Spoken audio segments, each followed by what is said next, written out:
तबे हमनी के कि हमनी के उ दासा बाबे आकि हद से ज्यादा हमनी के एक बीता कोई जगह जमीन नहीं खे। एबरा बेटी से आनबाड़ी सनोकनी के बियाह शादी करे के चाहे निमन कोनो हमनी के व्यवस्था और ये क्या केंद्र सरकार को ले ले या बिहार सरकार को ले ले या किसी भी अगर राजनेता हो चाहे वार्ड पार्षद से लेकर सभी लोग बात करते हैं किसान का बात इसलिए करते हैं कि किसान एक लुभाऊ है, उनको लुभाया जा सकता है, लेकिन किसान आत्महत्या कर रहा है, क्यों कर रहा है इसके बारे में कोई नहीं सोच रहा है। ना किसान भी नहीं सोचता है जब वोट अपना देने जाता है। गन्ना का जो फसल होता है एक नगदी मुनाफा वाला फसल होता है, गन्ना पे लोग बहुत निर्भर रहते हैं। अब पर्चे बता दूं, पर्चे के लिए मैं दीपक सिंह कश्यप और आप देख रहे हैं बात आपकी में स्वागत है। अभी हम हैं सलेमपुर में मैंने किसान का जिक्र इसलिए किया था कि सलेमपुर में कटाव हो रही है। लगभग यहाँ के किसान बता रहे हैं कि लगभग 100 एकड़ जमीन बह गया है पानी में कटाव की वजह से। मैंने 1 महीना पहले आके ये रिपोर्टिंग किया था, लेकिन अभी तक प्रशासन के द्वारा केवल जो ये रस्सी बांध के, अब मैं दिखाना चाहूंगा, यहाँ पे रस्सी बांध के केवल लटकाया गया है। इंजीनियरों के द्वारा एक साइंस लगाई गई थी बांध को रोकने के लिए, जैसे कि वो लोग एक ब्रिज इस टाइप का पुलिंग बना देते हैं जिससे पानी वो आके टकराएगी, लेकिन वो सिस्टम यहाँ पे अवेलेबल नहीं है, जिसके कारण से ये गन्ने कट रहे हैं। आप देख रहे होंगे ये गन्ना बहुत सारा है यहाँ पे। और यहाँ गोपालगंज जिले में 4 फैक्ट्री था, जिसमें एक हथुआ बहुत पहले बंद हो गया। उसके बाद अभी भी 3 है, जिसमें सासा मूसा है, गोपालगंज का विष्णु शुगर मिल है, और ये जो क्षेत्र जिसका आता है वो है सिद्धवलिया मगध शुगर मिल, जिसका बिरला मालिक है। बिरला कंपनी को वो बिलोंग करता है। और गन्ना पे इसलिए लोगों का फोकस जा रहा है कि जो गन्ना है अब उससे पेट्रोल बनाया जाएगा। बिहार में और भारत में पेट्रोल का उत्पादन अब गन्ना से किया जाएगा। तो गन्ना पे जो निर्भर रहते हैं, क्योंकि मैंने जैसे बताया था कि गन्ना एक नगद फसल है, और गन्ना पर जो निर्भर होते हैं वो अपना, जैसे कि बता दें, नगदी फसल, किसी की शादी फिक्स कर दी जाती है, शादी फिक्स करने के बाद गन्ना का पेमेंट होता है और गन्ना से अच्छा पेमेंट आता है, सभी को पता है। मैंने इस सवाल ऐसे पूछा भी था, जो यहाँ के सहकारिता मंत्री हैं सुभाष सिंह जी, उन्होंने बोला था कि गन्ना में बहुत प्रॉफिट होता है, लेकिन यूँ समझ लीजिए कि जवानी में अगर बाप को हिम्मत टूटता है, जब जवानी में उसका लड़का उसको छोड़ के चला जाता है, ठीक उसी तरह किसानों का हिम्मत टूट चुका है। टूटने का सबसे बड़ा कारण ये है कि इनका गन्ना जो है ये मजबूरी में कुछ गन्ने काटे जा रहे हैं। मैं कैमरामैन से निवेदन करूंगा कि आप जूम करके दिखाएं, ये मजबूरी में गन्ना काटे जा रहा है।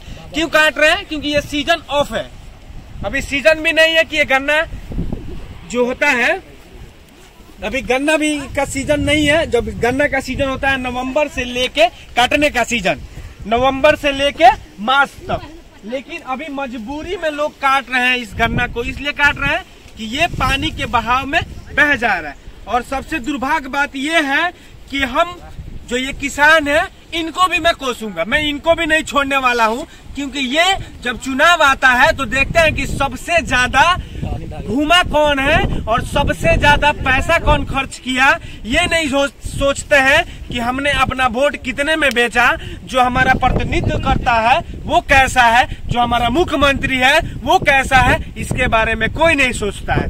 इसलिए नहीं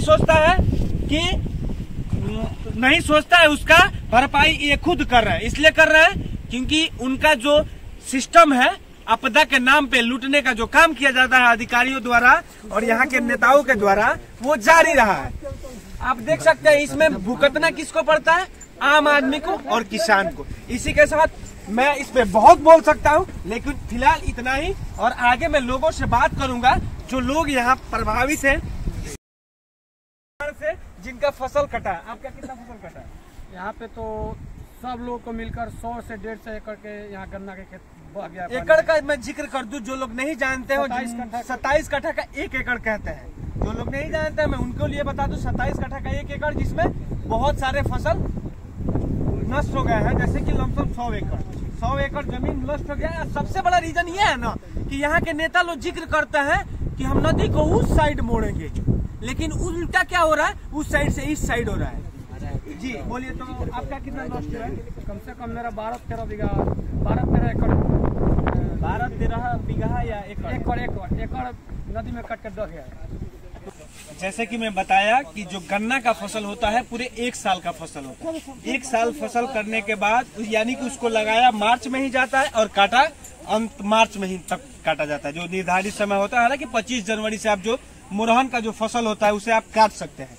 ये मिल का नियम होता है और जो किसान लगाते हैं, मतलब 1 साल में ये गन्ना का जो फसल होता है वो तैयार होता है। लेकिन अभी ये महीना कौन चल रहा है? सितंबर महीने में लोग मजबूर हैं अपना फसल को अपने हाथ से काटने के लिए। इसी विषय में एक चर्चा होगी इनसे। मेरे बगल में एक चाचा है।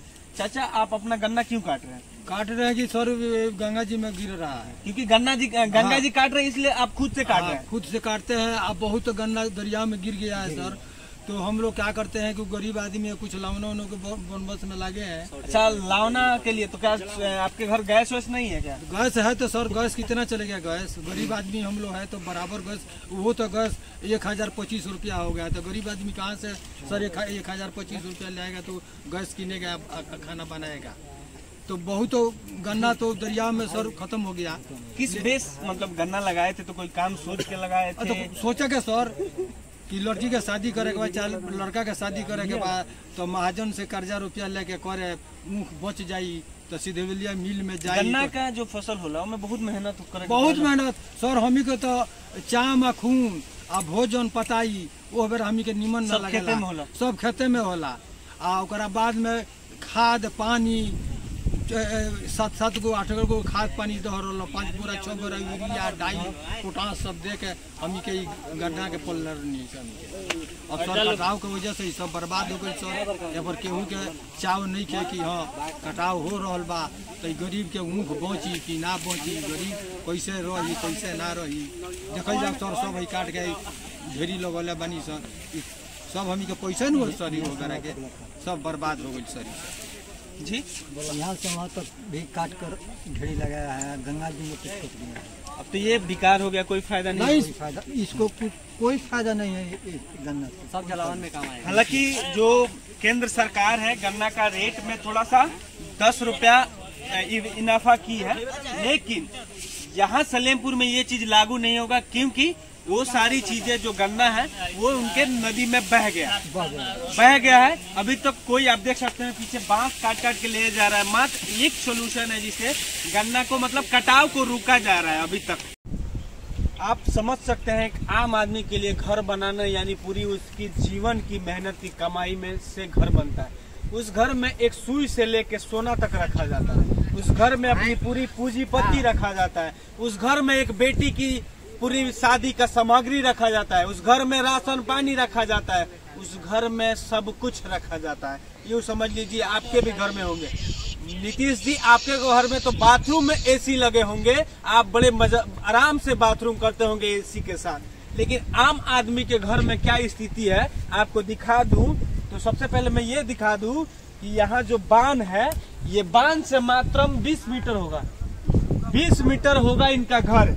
इन लोग को रात को डर सता रहा है कि कब इनका घर बह न जाए। और कुछ लोग कमेंटवा में आके अनसंट कमेंट लिखिएगा तो उनको भगवान भी माफ नहीं करेंगे, क्योंकि आप कहिएगा कि पानी तो है ये नहीं है तो कटाव कहाँ से हो रहा है। तो मैं यहाँ का पता बता दूं आपको कि ये सलेमपुर में है, पानी कम है लेकिन कटाव हो रहा है। कटाव हो रहा है नहीं, कटाव इतना न काटत हवे हमनी के उ दासा बाबे आकि हद से ज्यादा हमनी के एक बीता कोई जगह जमीन नहीं खे। एबरा बेटी से आन बाड़ी सनोकनी के बियाह शादी करे के चाहे निमन कौनो हमनी के व्यवस्था नहीं 5 पैसा यानी कोई के देख रेख नहीं के कि हां सरकार तनी हमनी के कोई बसा सकत जानी कौनो हमनी के व्यवस्था नहीं। रात के नींद लागत, रात का तो नींद एकदम सांप गुजरत इतना ना हमनी के घर में निकलता सके दोसर रहते जना कोई खुशी ना कोई नहीं के सूत सकत। हमनी के जितना दासा बा जानी 5 मिनट कोई आ त बाली को आता कि के और रहत लखन तो इधर दुख है न रहता सुखे त ना कि केकरा घर में